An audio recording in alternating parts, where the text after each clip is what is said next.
Oi gente, tudo bem com vocês? Bem-vindos ao Remodelado à Luz da Bíblia. E no vídeo de hoje a gente vai falar sobre um tema muito importante e um tema recorrente na nossa vida espiritual. Marcas da inimizade da terra com o céu. Mas antes, vamos começar?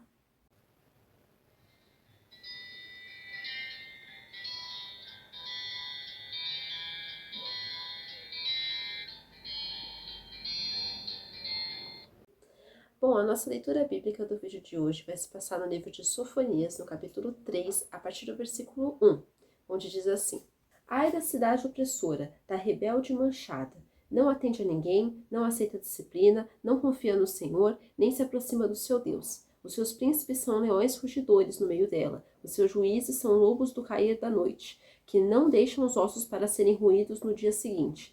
Os seus profetas são levianos, homens pérfidos. Os seus sacerdotes profanam o santuário e violam a lei.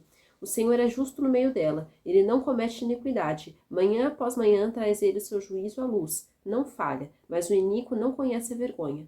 Exterminei as nações, as suas torres estão assoladas. Fiz desertas as suas praças, a ponto de não haver quem passe por elas. As suas cidades foram destruídas, de maneira que não há ninguém que as habite. Eu dizia: certamente me temerás, e aceitarás a disciplina, e assim a sua morada não seria destruída, segundo o que havia determinado. Mas eles se levantaram de madrugada e corromperam todos os seus atos. A primeira coisa que a gente pode notar aqui nesse relato é o juízo. A gente percebe aqui como aquela cidade estava numa situação de pecaminosidade muito grande. A gente pode perceber aqui que Deus iria vir com castigo, Deus iria vir com juízo sobre a terra, ali, sobre aquela cidade e sobre os seus moradores. O juízo de Deus é algo infalível. O Senhor, quando Ele quer realmente descarregar o seu juízo, Ele sabe como fazer isso. E a gente sabe que vai ter um dia designado para isso. O último dia, o dia do juízo do Senhor, o dia do acerto de contas. A gente sabe que haverá sim um juízo de Deus, a gente vai estar perante o tribunal do Senhor, e aqueles que foram ímpios, que foram pérfidos, aqueles que não se atentaram a querer obedecer o Senhor, a praticar os seus mandamentos, a se converter com todo o seu coração, vão sofrer o castigo, vão sofrer o juízo. E a gente percebe esse alerta desde o Antigo Testamento. A gente percebe aqui esse profeta pouco falado, que é o profeta Sofonias, a gente percebe como ele estava ali sendo a boca de Deus ali na terra. E detalhe, esse juízo, ele ia vir sobre todas as pessoas, independente de serem leigos, independente de serem sacerdotes, independente de serem habitantes, de juízes, aquele juízo de Deus ia vir sobre a vida de todos eles. Então a gente percebe como o juízo de Deus não falha, como o juízo de Deus ele é certo, ele é correto. A gente percebe também a opressão, quando o versículo diz assim: Ai da cidade opressora, da rebelde e manchada. A gente percebe aqui as características dessa cidade, a opressora, né, a opressão, a rebeldia, né, que Deus chama, né, aquela cidade de rebelde. A gente percebe também a mancha, que é um significado de pecado. Então, na opressão, a gente percebe que aquela cidade estava oprimindo ali os seus habitantes. Aquela cidade não estava agindo ali com equidade, não estava agindo com justiça, não estava agindo de forma correta com seus habitantes. Uma cidade, povo, país, governo que é contra o Senhor traz opressão sobre os seus moradores, sobre os seus habitantes. O inferno oprime os seus habitantes, ou seja, todas as pessoas que vão para o inferno, elas também são oprimidas. O próprio diabo, ele não é senhor do inferno. O próprio diabo também vai ser castigado naquele lugar de inferno, naquele lugar de derrota, naquele lugar de sofrimento eterno. Então a gente pode perceber aqui que aquelas pessoas que são súditas do diabo, aquelas pessoas que são filhos do diabo, porque fazem a vontade do pai, né, do pai que eu tô falando é Satanás, que é um mentiroso, que é alguém que queria roubar ali o governo, o poder para ele, como ele queria ali de Deus, ele queria roubar o poder de Deus, a glória de Deus para ele. Então a gente percebe que essas pessoas querem oprimir quem? Os filhos de Deus, porque elas são totalmente usadas pelo diabo para fazer isso. Então a gente percebe aqui que essa opressão ela é muito forte. O próprio Deus falou ali que aquela cidade estava oprimindo, e Deus nunca planejou isso. Deus nunca planejou a opressão sobre ali as pessoas. Deus governa sim sobre as nossas vidas, mas Deus, ele também não coloca aquela escrava daquele regime de opressão sobre as pessoas, né, como Satanás coloca. Nós percebemos aqui a rebeldia, que também é uma marca muito forte de um governo sem Deus, de uma cidade sem Deus, de uma vida sem Deus, de um povo sem Deus. Os infiéis oprimidos por Satanás são rebeldes contra Deus e seus mandamentos e contra a sua vontade soberana. Mas essa rebeldia, ela traz destruição para a própria alma humana. Então nós percebemos que essa rebeldia é uma marca infernal no caráter humano. A gente sabe que a rebeldia é a rebelião contra Deus, assim como o pecado também é uma rebelião contra Deus. Então nós precisamos ter o nosso coração sondado pelo Espírito Santo para nós não cometermos isso nas nossas vidas. Nós precisamos ter uma vida de testemunho do Senhor, nós precisamos ter uma vida que testemunha ao Senhor todos os dias. Nós precisamos amar o Senhor a cada dia, nós precisamos ser obedientes a Ele. Porque o amor ao Senhor traz obediência, né? A obediência, ela é uma marca de todo cristão, verdadeiramente, genuinamente cristão, daqueles que servem a Deus, dos filhos de Deus. E nós precisamos dessa obediência no nosso caráter, na nossa vida com Deus. Outra coisa que a gente vê aqui é a mancha, né? Como eu falei, da pecaminosidade. Aonde habita o pecado é um lugar de sujeira, é um lugar maculado pela vontade humana e pela vontade infernal que andam de mãos dadas. A gente percebe aqui que as propostas de Satanás, as ofertas de Satanás são tentações, mas as pessoas, nós precisamos tomar cuidado para não cedermos. Nós sabemos que até Jesus foi tentado, mas nós não podemos cair nessas tentações do diabo. Nós sabemos também que o diabo ele sempre oferece essas tentações visando sempre levar a alma dessas pessoas para o inferno eternamente. E nós sabemos que o Senhor fala para a gente se manter fiel. Ele fala o quê? Resistir ao diabo e ele fugirá de vós. Então o nosso papel é resistir Satanás. O nosso papel é nos mantermos firmes, é nos mantermos separados do mundo. Quando eu falo separados, não é que a gente vai pegar uma nave e vai sair da terra. Não é isso. O que eu falo de separação é não ter os costumes mundanos dentro de nós. Quando nós falamos de separação, nós estamos falando assim, olha, o mundo não vai entrar aqui dentro de mim. Eu não vou praticar as mesmas coisas que o mundo pratica. Eu não vou entrar na mesma ideologia do mundo. Eu não vou me macular pelas vontades, pelas práticas mundanas. E a gente percebe que é isso que é a vontade de Deus. Deus quer isso para nós. Outra coisa que a gente percebe também é a dureza. Deus sabe que tem corações que são duros, são corações gelados, são corações que o Espírito Santo não tem liberdade para habitar. E a gente vê isso no versículo 2, onde diz assim: não atende a ninguém, não aceita disciplina, não confia no Senhor, nem se aproxima do seu Deus. Nós percebemos aqui que essas pessoas são pessoas duras de coração e isso é uma marca incontestável daqueles que fazem guerra contra Deus, daqueles que se rebelam contra Deus. É ter esse coração duro e nós precisamos orar para que nós venhamos ter cada dia um coração mais sensível ao Espírito Santo, um coração que ama mais a Deus, um coração obediente ao Senhor, um coração que não se macula pelas coisas do mundo, porque vai ser um coração totalmente receptivo para Deus. Nós não podemos ter esse coração de pedra, esse coração que faz guerra contra o Senhor. Então, para que Ele troque, nós precisamos orar por isso, para que Ele troque o nosso coração.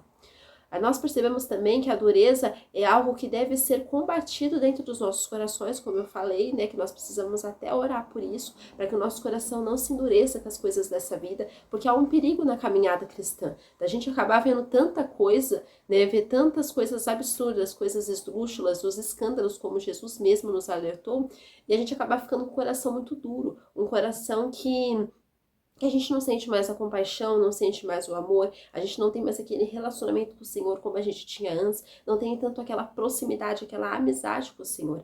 Então nós precisamos tomar muito cuidado com isso, para que realmente nosso coração não fique duro com as coisas desse mundo. Como até o Senhor fala, né, que nos últimos tempos os homens iam ser implacáveis, iam ser homens duros de coração, o amor ia se esfriar, e a gente tem visto isso dia após dia. A gente tem visto essas marcas da desobediência, essas marcas da dureza do coração, mas que nós venhamos ser sempre sensíveis ao Espírito Santo e sempre tendo o coração renovado por Ele.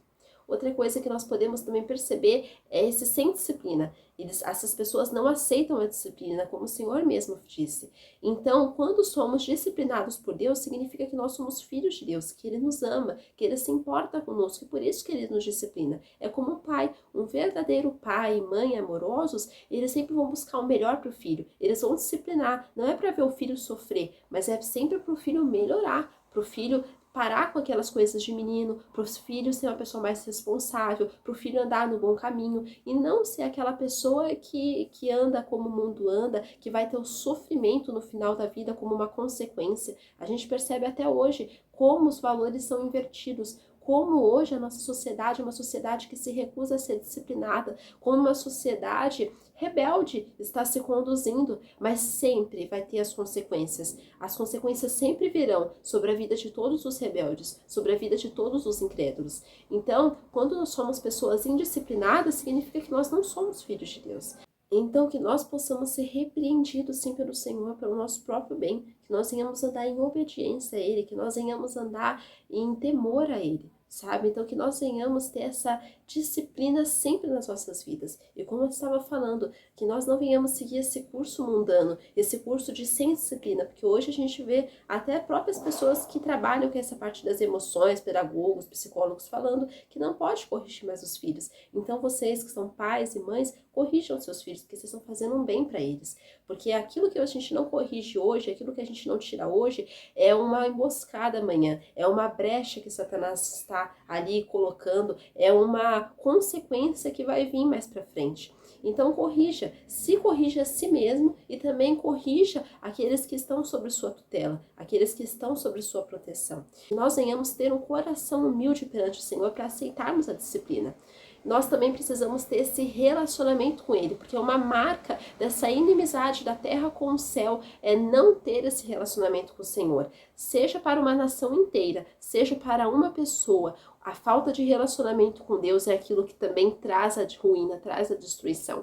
Pense naquelas 5 virgens prudentes e naquelas 5 nécias. As nécias, elas tinham certeza que elas iam entrar, mas o Senhor falou que quem tiver sem óleo não vai entrar. E aquelas 5 virgens prudentes falaram: Senhor, abre pra gente, abre a porta. E ele falou assim: eu não conheço vocês. Para pensar o perigo de ter uma vida que humanamente, né, ao nosso ver humano, está aprovada, mas ao ver do Senhor está totalmente reprovada. E não vai ter uma segunda chance para fazer de novo. Tipo, Senhor, me coloca na terra de novo, eu vou fazer diferente, eu vou ter outras atitudes. Não.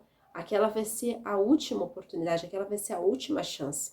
Então que nós venhamos ser conhecidos por Deus, porque Ele só conhece aqueles que têm relacionamento com Ele. Porque todos são criaturas de Deus, mas a hora que a gente aceita Ele, nós somos filhos dEle, nós somos filhos de Deus. Olha a responsabilidade de ser filho de Deus.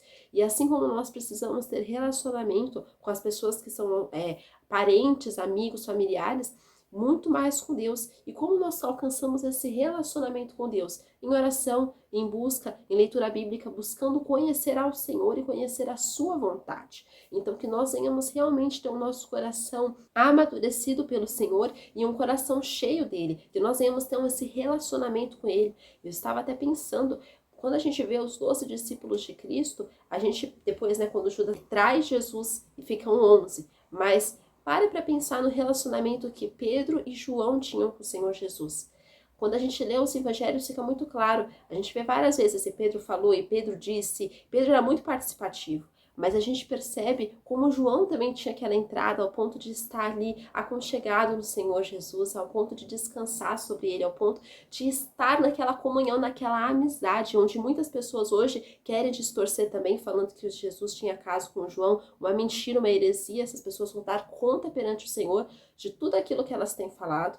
Mas a gente percebe quão grande era aquela amizade daqueles discípulos com o Senhor e que nós venhamos ter essa amizade, que nós venhamos buscar essa amizade, porque não é uma coisa que nasce assim de uma hora para outra. Pra gente ser amigo de alguém não é uma coisa que, eu só quero ser amigo dessa pessoa, mas eu não busco comunhão, eu não busco conversar, eu não busco conhecer aquela pessoa. Não existe amizade desse jeito. A amizade, ela é sempre de 2 vias e não de uma via só. Então, quando o Senhor mesmo fala que quando nós buscamos a Ele, Ele vai se deixar ser encontrado. Ele não vai falar assim: vocês estão me buscando, mas eu vou deixar para lá e eu vou ficar aqui. Não, Ele vai se deixar ser encontrado. Então, que nós venhamos ter esse relacionamento com Ele. Outra coisa que a gente percebe no versículo 3 é uma coisa muito importante, que é o governo de perversidade. E é um governo que domina física e espiritualmente sobre a vida daqueles iníquos e que quer governar também na vida daqueles que servem ao Senhor. Mas nós já temos o nosso governo espiritual, nós já temos Cristo como nosso cabeça. Mas eu vou ler esses versículos para a gente explanar cada vez mais esse tema.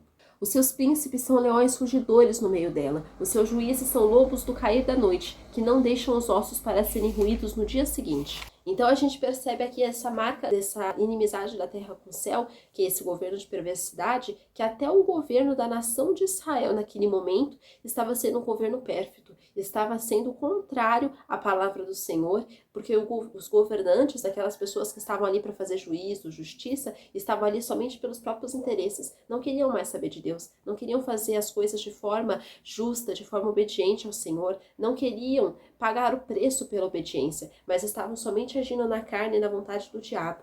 Então aqueles homens que tinham autoridade para defender os necessitados usavam dessa mesma autoridade para o mal. Deus nos dá tesouros, Deus nos dá dons, Deus nos confia coisas, mas Ele quer que nós venhamos ser fiéis a Ele. Ele deseja que nós venhamos estar unidos a Ele.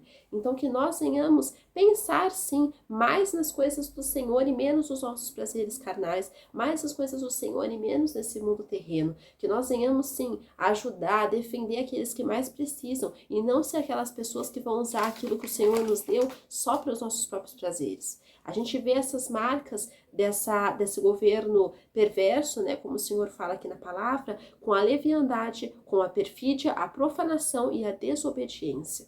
A gente percebe aqui essas 4 marcas, ou seja, essas marcas eram de pessoas que praticavam aquilo, eram pessoas levianas, eram pessoas que torciam o juízo, torciam a justiça, elas não faziam ali aquilo que as pessoas necessitadas precisavam, não julgavam retamente, mas elas faziam aquilo que estava mais aprazível, estava mais se encaixando na vontade delas. Essa desobediência, primeiramente eles eram desobedientes contra Deus, para depois ser desobedientes contra até o próximo. Nós percebemos também aqui a profanação, eram pessoas que profanavam, como o Senhor mesmo diz. Os seus príncipes são leões rugidores no meio dela, os seus juízes são lobos do cair da noite, que não deixam os ossos para serem roídos no dia seguinte. Ou seja, são pessoas que só pensam no aqui e no agora. Não são pessoas que se preocupam com a eternidade, que se preocupam aonde a gente vai passar, se vai ser no céu, se vai ser no inferno. Não. São pessoas que só pensam aqui nesse momento agora, aquilo que a gente precisa fazer agora, sempre nos prazeres terrenos. E nós não podemos ser assim. Nós devemos ter olhos na eternidade, olhos no céu, olhos no Senhor, que a gente possa vislumbrar os tesouros não terrenos, não humanos, mas celestiais. Outra coisa que a gente pode perceber aqui é a contrapartida, é a natureza de Deus. Como a natureza de Deus difere da natureza terrena, da natureza caída, adâmica, da natureza humana. E a gente percebe isso no próximo versículo, que diz assim: os seus profetas são levianos, homens pérfidos, os seus sacerdotes profanam o santuário, violam a lei. O Senhor é justo no meio dela, ele não comete iniquidade, manhã após manhã traz ele o seu juízo à luz, não falha, mas o iníquo não conhece a vergonha. Então a gente percebe aqui como até os sacerdotes, aqueles que eram para ser boca do Senhor aqui na terra, estavam se vendendo para fazer aquilo que era errado, como os sacerdotes estavam ali se vendendo para fazer aquilo que era mal, como as pessoas, em vez de fazerem a vontade de Deus, estavam se vendendo para fazer a vontade delas. Mesmo a sociedade estando nas mãos de Satanás, na mão dos iníquos, Deus é diferente. Deus, ele tem a natureza divina, Deus não se macula, Deus não erra, Deus não falha, Deus não comete pecado, Deus é Deus. Então nós percebemos aqui a natureza corrupta daquela sociedade e a natureza de Deus, que continua sendo boa. A própria Bíblia diz que Deus é amor. Deus não apenas tem amor, mas ele é amor. Deus é justo. A gente sabe que Deus é justo. A gente sabe que os juízos de Deus não falham, não erram. Nós sabemos que o Senhor é misericordioso. Nós sabemos que o Senhor é bom. Então esses são atributos de Deus, atributos do caráter de Deus. Eu até já preguei sobre isso aqui nos vídeos anteriores no canal. Já falei sobre os atributos de Deus, sobre a natureza de Deus. E a gente sabe que são qualidades que somente Deus tem. Tem coisas que somente a natureza de Deus tem.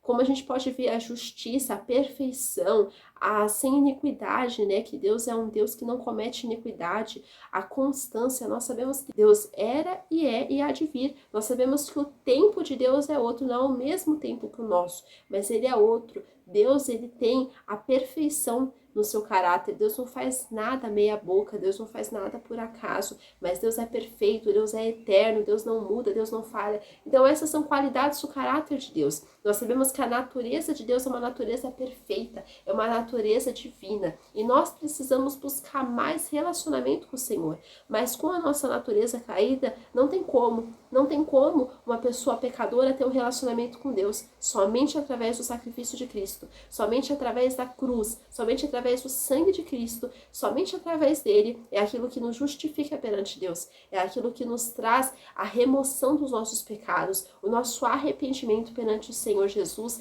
e perante o seu sacrifício, é aquilo que nos torna aptos a ter um relacionamento com Deus. E é isso que a gente deve buscar. A gente deve buscar ser pessoas que vão se arrepender perante o Senhor, ser pessoas que vão ter o coração mudado por ele, ter esse arrependimento, ter essa vontade, ter essa entrega, ter essa oração, buscar sempre a comunhão com o Senhor.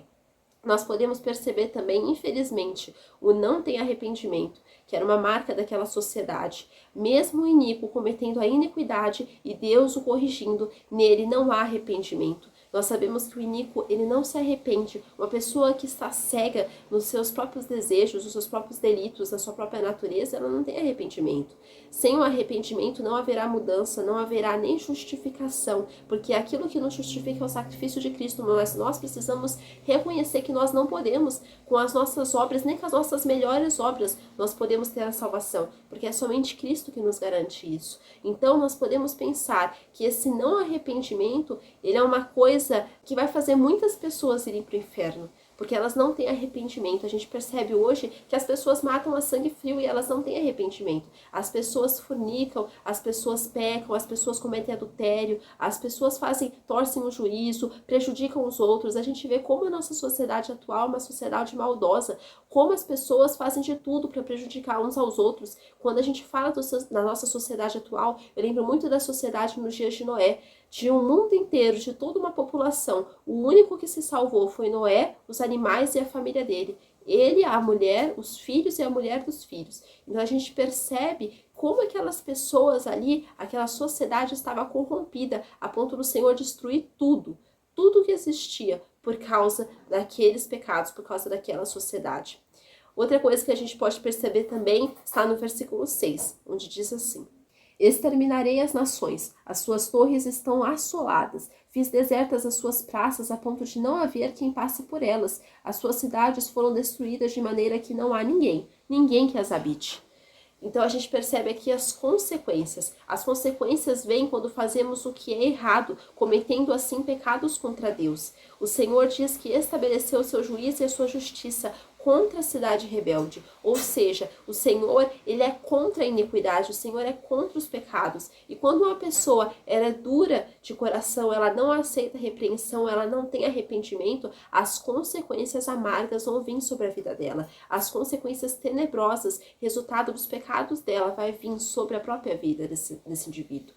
Então nós sabemos que as consequências são muito sérias. E a principal consequência não é as humanas, são a consequência eterna. É a eternidade afastada do Senhor. É a eternidade passando ali no inferno junto com Satanás. As consequências vão dar junto da vida dessas pessoas desobedientes e rebeldes contra o Senhor. Mas nós podemos também ver em contrapartida a misericórdia de Deus, a segunda chance que Deus dá. E ele apresenta isso no versículo 7, quando diz assim: eu dizia, certamente me temerás e aceitarás a disciplina, e assim a sua morada não seria destruída, segundo o que havia determinado, mas eles se levantaram de madrugada e corromperam todos os seus atos. Então perceba que Deus quis dar a segunda chance. Deus é um Deus de misericórdia e Ele quer dar a segunda chance. Só que muitas vezes as pessoas pisam nessa segunda chance, elas não aceitam, elas se rebelam, elas são duras contra o Senhor. A misericórdia de Deus é aquilo que nos poupa de sermos consumidos, pois Ele mesmo fala em sua palavra que a misericórdia de Deus ela se renova cada manhã e grande é a sua fidelidade. Nós sabemos que a misericórdia de Deus, antes de nós acordarmos, ela já tinha se renovado. O Senhor renovou suas misericórdias sobre Israel ali naquele tempo, só que eles não foram fiéis a ele, eles não valorizaram, eles pisaram ali aquela segunda chance, eles não deram valor. A própria Bíblia fala que eles se corromperam e não aceitaram a correção do Senhor, a misericórdia. Então, que nós possamos ser fiéis ao Senhor, que nós possamos acatar os seus mandamentos e ser obedientes a Ele. E aqueles que não são ainda seus filhos, se entregar em arrependimento perante Ele, ser pessoas que vão ali confessar os seus pecados e se arrepender, pois Ele é fiel e justo para perdoar pecados e para mudar a vida e transformar as pessoas. Então, que nós venhamos ter sempre esse coração obediente perante Ele e que nós não venhamos querer escolher sofrer as consequências daquilo que nós temos praticado. E essa é a mensagem que eu quero deixar com vocês. Fiquem com Deus, que Deus abençoe a vida de vocês. Tchau!